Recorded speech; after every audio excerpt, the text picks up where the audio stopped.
حتیٰ کہ اونٹ سوئی کے سراغ سے گزر جائے. یہ سورۃ الاعراف کی آیت آپ صلی اللہ علیہ وسلم نے پڑھی.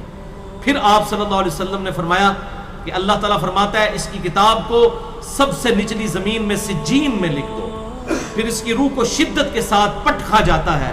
پھر آپ صلی اللہ علیہ وسلم نے یہ آیت تلاوت فرمائی سورہ الحج کی, جو شخص اللہ کے ساتھ شرک کرتا ہے گویا وہ آسمان سے گر پڑا تو اب پرندے اسے اچک کر لے جائیں یا کسی دور جگہ پر پھینک دیں. پھر اس کی روح اس کے جسم میں لوٹا دی جاتی ہے اور 2 فرشتے اس کے پاس آ کر اس سے پوچھتے ہیں تیرا رب کون. اب اس سے بھی سوال ہوتا ہے.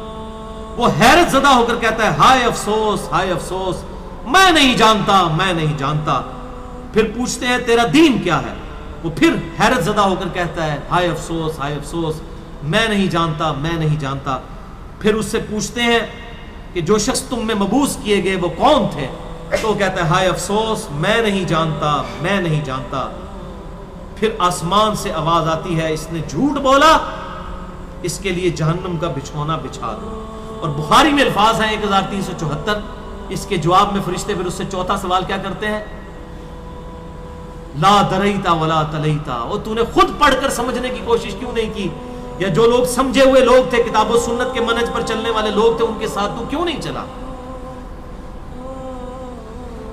اللہ تعالیٰ فرماتا ہے اس کے لیے جہنمی بچھونا بچھا دو, جہنم کی طرف ایک دروازہ کھول دو, وہاں سے گرمی اور گرم ہوا اس کی قبر میں آتی رہے گی. اس کی قبر کو اس قدر تنگ کر دیا جائے گا کہ اس کی پسلیاں ایک دوسرے کے اندر داخل ہو جائیں گی, اور ایک قبیح چہرے والا شخص قبیح لباس میں انتہائی بدبودار حالت میں اس کے پاس آئے گا اور اسے کہے گا تمہیں ایسی چیزوں کی بشارت ہو جو تمہیں غمزدہ کر دیں, یہ تیرا وہ دن ہے جس کا تجھ سے وعدہ تھا. وہ پوچھے گا تو کون ہے, تیرے چہرے سے تو خیر کی توقع نظر نہیں آتی. وہ جواب دے گا میں تیرا خبیث عمل ہوں جو تو دنیا میں کیا کرتا تھا. بات عمل کے ساتھ ہی ہے, صرف کلمہ پڑھنا کافی نہیں ہے, عمل.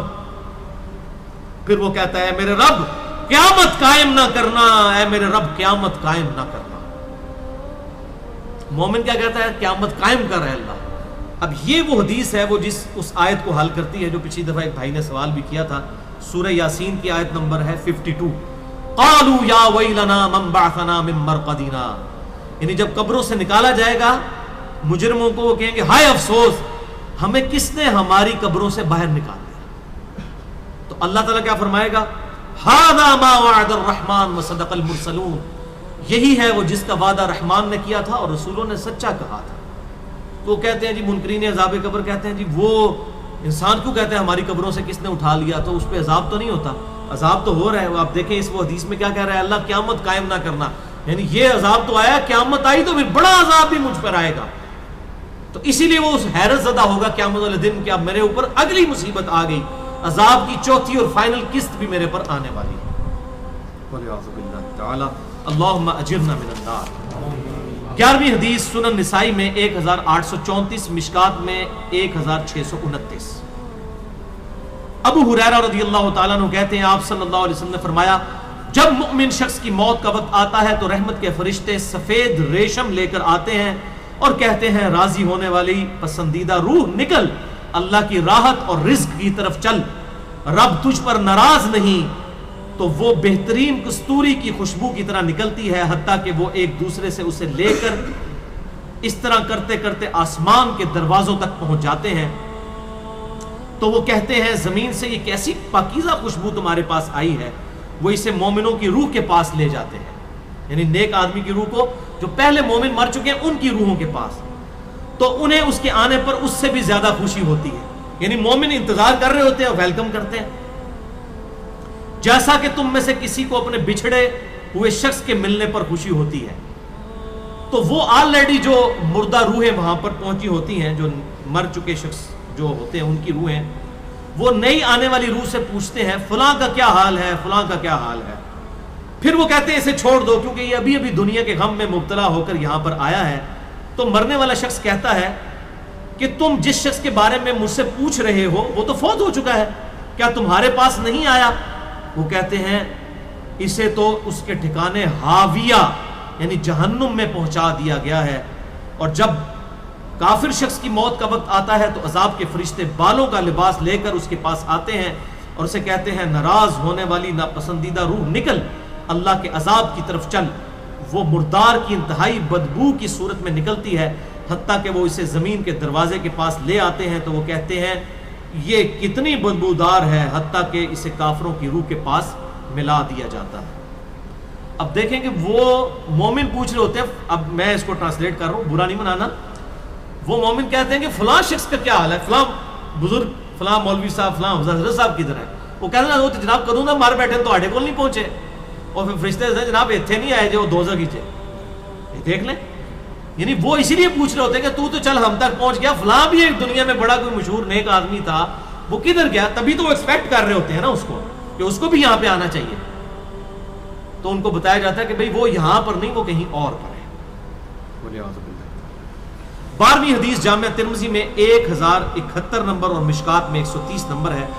سیدنا ابو ہریرہ کہتے ہیں نبی صلی اللہ علیہ وسلم نے فرمایا جب میت کو دفن کیا جاتا ہے تو 2 سیاہ فام نیلی آنکھوں والے فرشتے اس کے پاس آتے ہیں، ان میں سے ایک کو منکر اور دوسرے کو نکیر کہا جاتا ہے۔ سیاہ فام نیلی آنکھوں والے خطرناک شکل کے فرشتے منکر اور نکیر۔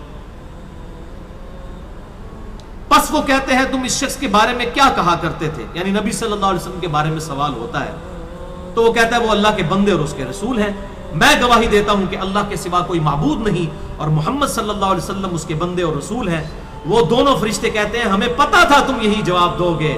پھر اس کی قبر کو لمبائی اور چوڑائی میں 70 ہاتھ کشادہ کر دیا جاتا ہے، یہ 70 کہتے ہیں کثرت، حد نظر تک کشادہ کر دیا جاتا ہے۔ پھر اس کے لیے اس میں روشنی کر دی جاتی ہے، پھر اسے کہا جاتا ہے سو جا، وہ کہتا ہے میں اپنے گھر والوں کے پاس واپس جانا چاہتا ہوں تاکہ انہیں بتاؤں کہ میں کامیاب ہو گیا ہوں، لیکن وہ کہتے ہیں کہ تو دلہن کی طرح سو جا جسے اس کے گھر کا عزیز ترین فرد ہی آ کر بیدار کرتا ہے، حتیٰ کہ اللہ تعالیٰ اسے اس کی خوابگاہ سے قیامت والے دن بیدار کرے گا، یعنی اسے لٹا دیا جائے گا، پھر اس پہ وہ کیفیت وہ جنت والی تاری رہے گی، پھر الٹیمیٹلی اللہ تعالیٰ اسے دوبارہ سے زندہ کرے گا۔ اور اگر وہ منافق ہوا تو وہ کہے گا میں نے لوگوں کو ایک بات کہتے ہوئے سنا تو میں بھی ویسے ہی کہا کرتا تھا، انہیں مجھے نہیں پتا، اللہ کی وہ گواہی نہیں دے سکے گا، رسول اللہ صلی اللہ علیہ وسلم کا اقرار نہیں کر سکے گا، میں کچھ نہیں جانتا۔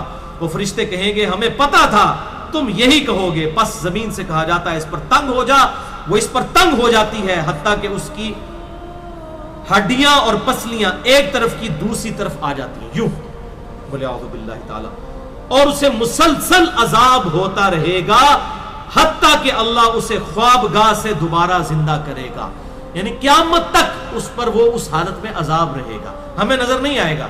جیسے سویا ہوا شخص ایک ڈراؤنا خواب دیکھتا ہے وہ تکلیف محسوس کرتا ہے، پاس کھڑا شخص نہیں محسوس کر سکتا۔ اور سنن دارمی میں ایک حدیث ہے صحیح سند کے ساتھ، مشکات میں 134 نمبر ہے کہ آپ صلی اللہ علیہ وسلم نے فرمایا 99 اژدہے اس پر، 99 جو ہے خطرناک ڈینجرس قسم کے سانپ اس پر مسلط کر دیے جاتے ہیں جو قیامت تک اسے ڈستے رہتے ہیں، اور وہ اتنے خطرناک اژدہے ہیں آپ صلی اللہ علیہ وسلم نے فرمایا کہ اگر ان میں سے کوئی ایک بھی دنیا پر اپنی پھنکار پھینک دے تو دنیا کی زمین کا بھی سبزہ نہ ہوگا، ایسا زہر ہے ان کے اندر۔ اللہم اجرنا من النار، اللہم اجرنا من النار۔ یہ بھائیوں عذاب قبر کیمرے سے نہیں دیکھا جا سکتا، یہ اللہ تعالیٰ نے پردہ رکھا۔ 13ویں حدیث جامع ترمذی میں 2308، سنن ابن ماجہ میں 4267، مشکات میں 132۔ سیدنا عثمان غنی رضی اللہ تعالیٰ عنہ جب بھی کسی قبر کے پاس سے گزرتے تو اتنا روتے کہ ان کی داڑھی تر ہو جایا کرتی۔ ساتھیوں نے پوچھا حضرت جب دوزخ کا ذکر کرتے ہیں اس وقت تو آپ کی آنکھوں میں آنسو نہیں آتے، لیکن قبرستان آ کر آپ پر ایسی حالت کیوں طاری ہو جاتی ہے؟ تو سیدنا عثمان نے فرمایا کہ میں نے اپنے محبوب صلی اللہ علیہ وسلم سے سنا کہ بے شک قبر آخرت کی منزلوں میں سے پہلی منزل ہے، جو اس میں بچ گیا اگلی منزلیں اس کے لیے آسان ہوتی چلی جائیں گی، اور جسے یہاں پر مشکل درپیش ہوئی اس کی اگلی منزلیں اس سے بھی مشکل در مشکل ہوتی چلی جائیں گی۔ پھر آپ صلی اللہ علیہ وسلم نے فرمایا میں نے قبر سے زیادہ سخت اور برا منظر کبھی نہیں دیکھا۔